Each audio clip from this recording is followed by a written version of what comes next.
हरियाणा की हर अपडेट के लिए बेल आइकन दबाएं और सब्सक्राइब करें STV हरियाणा न्यूज। महर्षि वाल्मीकि जयंती के मौके पर सीएम मनोहर लाल करनाल पहुंचे। इस दौरान वाल्मीकि चौक पर सीएम मनोहर लाल ने महर्षि वाल्मीकि को पुष्प अर्पित किए। वहीं बड़ौदा उपचुनाव पर मुख्यमंत्री ने कहा कि बड़ौदा में जैसा आप चाहेंगे वैसा ही होगा। बड़ौदा के लोगों ने बीजेपी के उम्मीदवार को जिताने का मन बना लिया है। वहीं पाकिस्तान के पुलवामा अटैक की बात स्वीकारने पर सीएम ने कहा कि विपक्ष के लोगों ने उस समय इस पर सवाल उठाए थे। आज उन लोगों को अपने गिरेबान में झांककर देखना चाहिए। वहीं निकिता हत्याकांड पर सीएम मनोहर लाल ने भरोसा दिया कि आरोपियों पर सख्त कार्रवाई करते हुए उन्हें सख्त से सख्त सजा दिलाई जाएगी।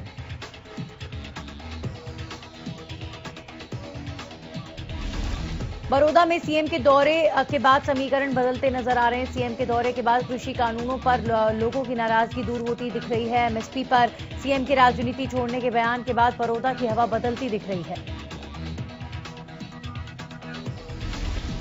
डिप्टी सीएम दुष्यंत चौटाला शनिवार को जींद दौरे पर पहुंचे। इस दौरान जेजेपी कार्यालय में दुष्यंत चौटाला ने लोगों की समस्याएं सुनी और कई समस्याओं का मौके पर ही समाधान किया। इस मौके पर डिप्टी सीएम ने बड़ौदा उपचुनाव में गठबंधन की जीत का दावा किया। दुष्यंत चौटाला ने कहा कि बड़ौदा में उन्हें लोगों का प्यार और भारी जनसमर्थन मिल रहा है और बड़ौदा में हम ऐतिहासिक जीत दर्ज करने जा रहे हैं। वहीं पराली से होने वाले प्रदूषण पर उन्होंने कहा कि आज किसानों के सामने प्रदूषण का संकट है। इसको लेकर वो जल्द ही केंद्र सरकार के मंत्रियों से बात करेंगे। हरियाणा में कोरोना के आंकड़ों में लगातार बढ़ोतरी की जा रही है। पिछले 24 घंटे में 1650 नए मरीजों की पुष्टि की गई। गुरुग्राम में 399 और फरीदाबाद में 270 नए केसेस सामने आए।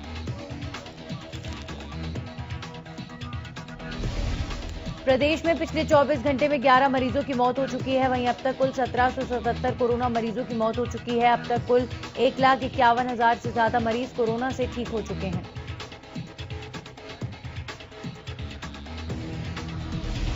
बड़ौदा उपचुनाव को लेकर गोहाना में जिला मुख्य निर्वाचन अधिकारी और जिला पुलिस अधीक्षक ने 3 नवंबर को होने वाली वोटिंग को लेकर अधिकारियों के साथ बैठक की। इस बैठक में वोटिंग के लिए इस्तेमाल होने वाली ईवीएम और सुरक्षा की तैयारियों पर चर्चा की गई।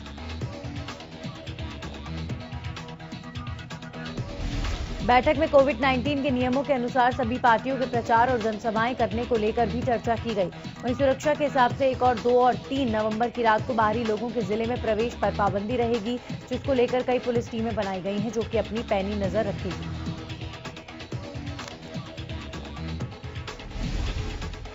नारनौल में शराब के ठेकों पर नियमों की धज्जियां उड़ाई जा रही हैं। लाइसेंस की आड़ में ठेकेदार पूरी रात शराब बेच रहे हैं। विभाग की नाक के नीचे नियमों की जमकर धज्जियां उड़ाई जा रही हैं।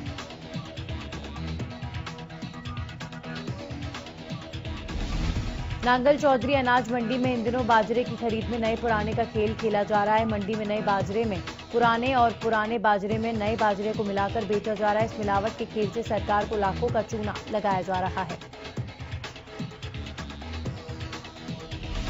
मंडी में राजस्थान और गुजरात से पुराना और घटिया किस्म का बाजरा लाकर बेचा जा रहा है, जिसकी लागत लगातार शिकायत मिलने पर कुछ दिन पहले स्थानीय विधायक डॉक्टर अभय यादव ने भी मंडी का दौरा किया और अधिकारियों को फटकार लगाई थी। उसके बाद तत्कालीन जिला उपायुक्त ने दौरा कर मौके पर ही उसको पकड़ा था।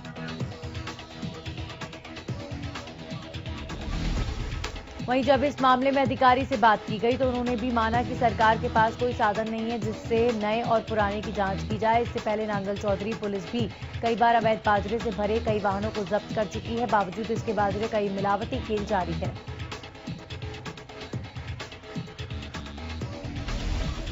फरीदाबाद में हुई निकिता हत्याकांड के बाद देश भर में निकिता के न्याय के लिए मांग उठ रही है। इसी कड़ी में फरीदाबाद में निकिता के लिए न्याय की मांग भी करते हुए हजारों युवाओं ने कैंडल मार्च निकाला।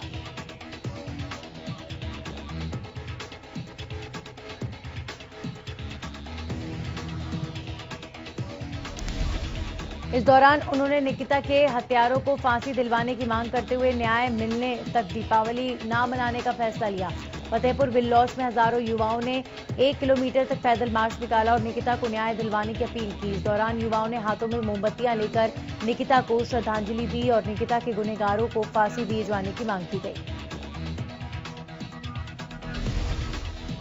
मुख्य सचिव विजयवर्धन ने गांव में बनाए गए सामुदायिक भवनों में महिला स्वयं सहायता समूहों के सदस्यों के लिए कंप्यूटर की व्यवस्था करने के निर्देश दिए हैं। इसका मुख्य उद्देश्य इन समूहों से जुड़ी महिलाओं को कंप्यूटर की बेसिक जानकारी देना है।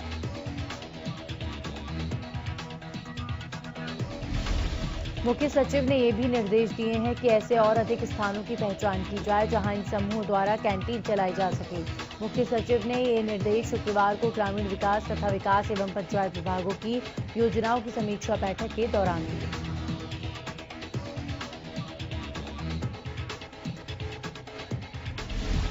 हरियाणा के मुख्य सचिव विजयवर्धन ने सभी विभागाध्यक्षों को बिजनेस रिफॉर्म एक्शन प्लान यानी BRAP का 31 दिसंबर 2030 तक 100% क्रियान्वयन सुनिश्चित करने के निर्देश दिए हैं। साथ ही जिन विभागों द्वारा अलग से सॉफ्टवेयर विकसित किया जाना है उन्हें भी जल्द पूरा करने के निर्देश दिए गए हैं।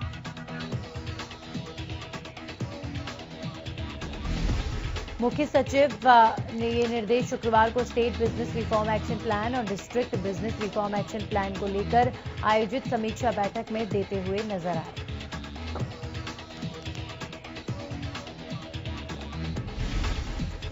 वहीं मुख्य सचिव की अध्यक्षता में हुई बैठक में मुख्य सचिव ने अधिकारियों को निर्देश दिए कि जिन बिंदुओं पर सुधार की जरूरत है उसे जल्द से जल्द प्राथमिकता से पूरा करें। बैठक में बताया गया कि केंद्र सरकार द्वारा बिजनेस रिफॉर्म एक्शन प्लान के तहत जिला स्तर पर 213 बिंदुओं को तथा राज्य स्तर पर 301 बिंदुओं को क्रियान्वित किया जाना है।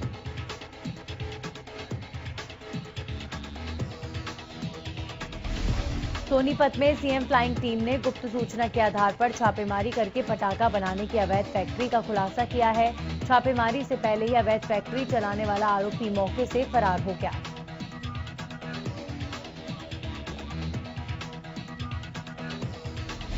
हालांकि पुलिस ने मौके से 4 लोगों को गिरफ्तार किया है। साथ ही पटाखे बनाने का सामान भी जब्त किया गया है। आपको बता दें कि पिछले कुछ दिनों में सीएम फ्लाइंग द्वारा सोनीपत जिले में तीसरी बम पटाखे बनाने की अवैध फैक्ट्री पकड़ी गई है।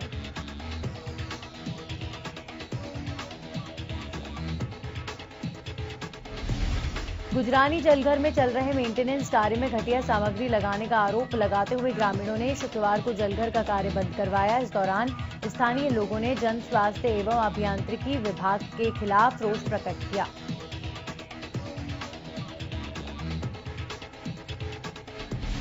ग्रामीणों ने चेतावनी दी है कि अगर जलघर की मेंटेनेंस के लिए आया पूरा पैसा नहीं लगाया जाता और सही काम नहीं किया गया तो वो काम को नहीं चलने देंगे और जलघर में ताला जड़ देंगे। वहीं मौके पर एसडीओ पहुंचकर निर्माण सामग्री के सैंपल लिए गए।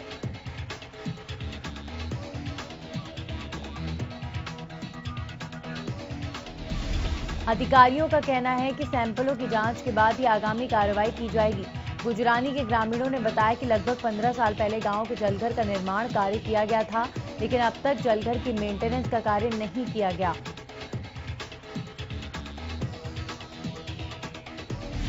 उन्होंने आरोप लगाया कि हर साल गर्मियों के मौसम में विभाग की तरफ से 2-2 ट्यूबवेल जलघर में लगाने की बात कही जाती है, लेकिन सिर्फ कागजों में ट्यूबवेल और अन्य मरम्मत कार्य दिखाया जा रहा है।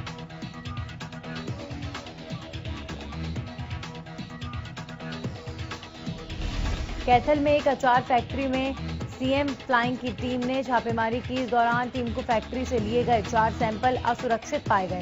सीएम फ्लाइंग की टीम ने फैक्ट्री में मौजूद 40 ड्रमों से अचार निकालकर जमीन में दबा दिया।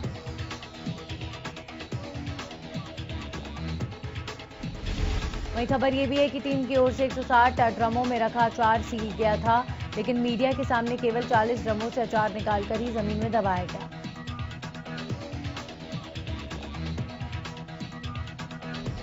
इस मामले में सीएम फ्लाइंग अधिकारी ने कहा कि हमने 26 सितंबर को यहां आकर देखा कि सभी ड्रमों में कीड़े चल रहे हैं और हमने 160 ड्रम बरामद किए थे, जिनमें एक ड्रम में लगभग 200 किलो अचार था। हमने उस समय इन ड्रमों की वीडियो भी बनाई थी, लेकिन अब लगभग 120 ड्रम गायब मिले।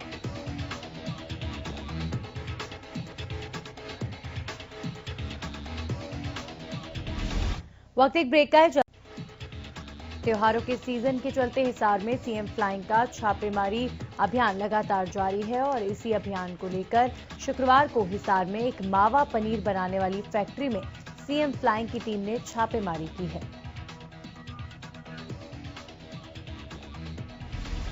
गुप्त सूचना के आधार पर की गई इस कार्रवाई में फैक्ट्री से भारी मात्रा में नकली खोआ पनीर बरामद किया गया है। सैंपल लेने के बाद खराब गुणवत्ता के चलते पूरे सामान को वहीं पर खड्डा खोदकर दबा दिया गया।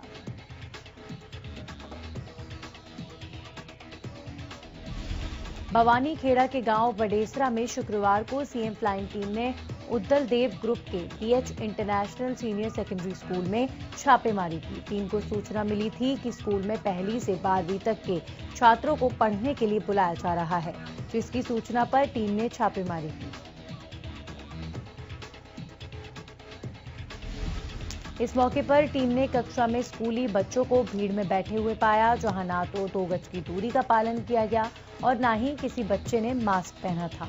सीएम फ्लाइंग टीम के अधिकारी ने बताया कि नियमों की अवहेलना पर जो भी उचित कार्रवाई होगी वो स्कूल के खिलाफ की जाएगी।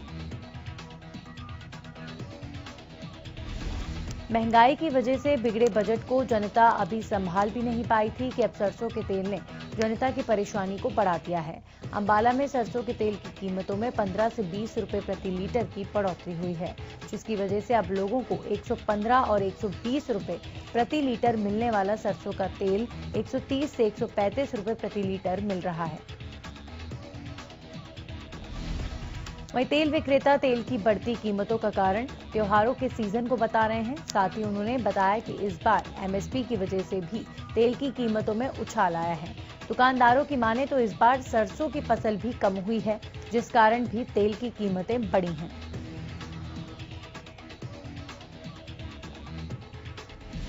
सोना के गांव सांप की नगली में उस समय अफरा तफरी मच गई जब राजस्थान के भिवाड़ी पुलिस के साथ 2 निजी गाड़ियों में सवार होकर आए 3 लोगों ने अचानक घर में घुसकर महिलाओं के साथ धक्का मुक्की करते हुए एक बच्चे को जबरन अपनी गाड़ी में डाल लिया और उठाकर ले जाने लगे।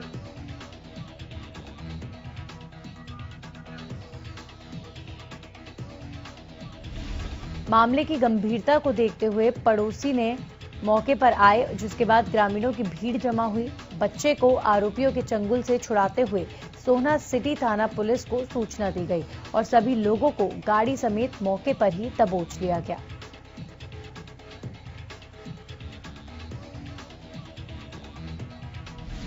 यमुनानगर में कोरोना के मामलों में काफी सुधार आया है, लेकिन डेंगू के मामले में जबरदस्त बढ़ोतरी देखी जा रही है। शहर के निजी अस्पतालों में डेंगू के मरीज भारी संख्या में दाखिल हैं, जबकि स्वास्थ्य विभाग ने अभी तक डेंगू के 24 मामलों की पुष्टि की है।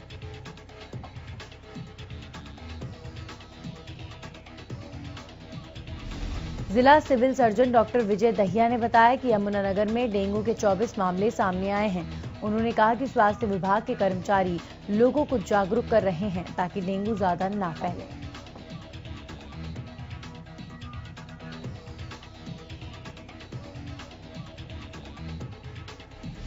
सोनीपत के गांव दतौली में कानून और पुलिस का डर खत्म कर देने वाला मामला सामने आया है, जिसमें दिन दहाड़े 4 बदमाशों ने हरियाणवी सिंगर सुमित गोस्वामी के घर के बाहर फायरिंग की।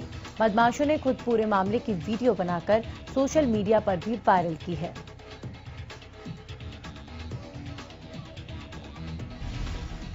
इस वारदात के बाद साफ है कि कानून और पुलिस का डर बदमाशों में सोनीपत में देखने को नहीं मिलता है।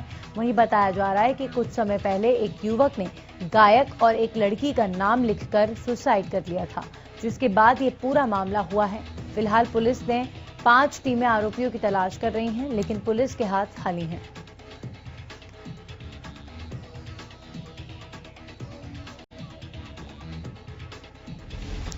सिरसा में नशे के सौदागरों पर नकेल कसने के लिए पुलिस प्रशासन ने कमर कस ली है। नशे के खिलाफ चलाए जा रहे अभियान में पुलिस अब नशा तस्करों को एक बड़ा संदेश देने वाली है। सिरसा पुलिस नशा तस्करी में लिप्त तस्करों की काली कमाई से बनाई संपत्ति को सीज करेगी।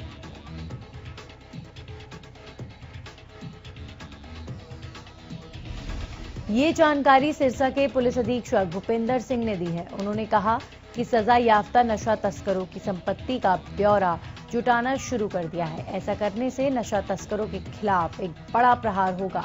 भूपेंद्र सिंह ने कहा कि नशा मुक्त भारत में सिरसा जिले को चिन्हित किया गया है। नशे के खिलाफ सिरसा पुलिस तस्करों की धरपकड़ कर रही है। बहुत मामले दर्ज किए जा रहे हैं।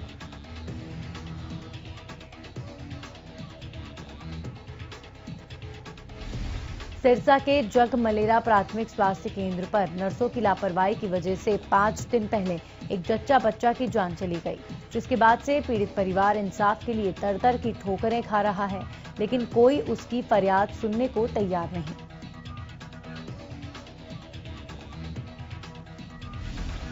इससे पहले कार्रवाई को लेकर मृतका के पिता ने पुलिस और सिविल सर्जन से शिकायत की, लेकिन कोई कार्रवाई नहीं हुई, जिससे नाराज पीड़ित परिवार ग्रामीणों के साथ लघु सचिवालय पहुंचा, जहां उपायुक्त प्रदीप कुमार और पुलिस अधीक्षक भूपेंद्र सिंह को ज्ञापन सौंपकर कार्रवाई करने की मांग की गई है।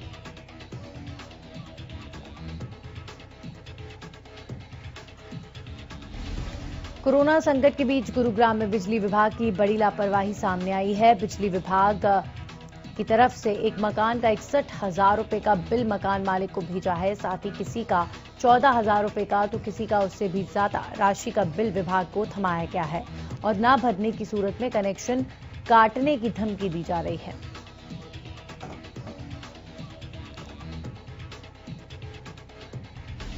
मकान मालिक का कहना है कि वो लगातार मकान का बिजली बिल भर रहे हैं। पिछली बार अप्रैल में 3,000 रुपए बिल आया था, उसके बाद जून में फिर बिल 14,000 रुपए भेजा गया।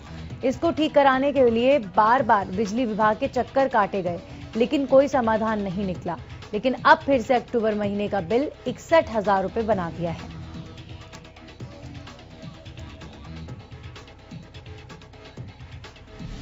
कुरुक्षेत्र में पुलिस ने नशा तस्करों पर बड़ी कार्रवाई करते हुए जीटी रोड पर एक ढाबे पर छापेमारी कर मौके से 1 करोड़ रुपए का 10 क्विंटल चूरा पोस्त और 34 किलो गांजा बरामद किया है।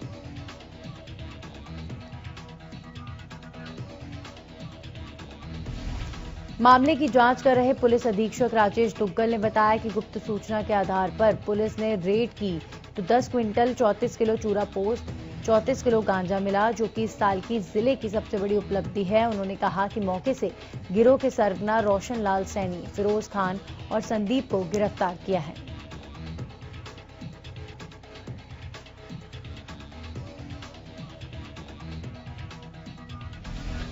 इसी के साथ फटाफट हरियाणा में इतना ही।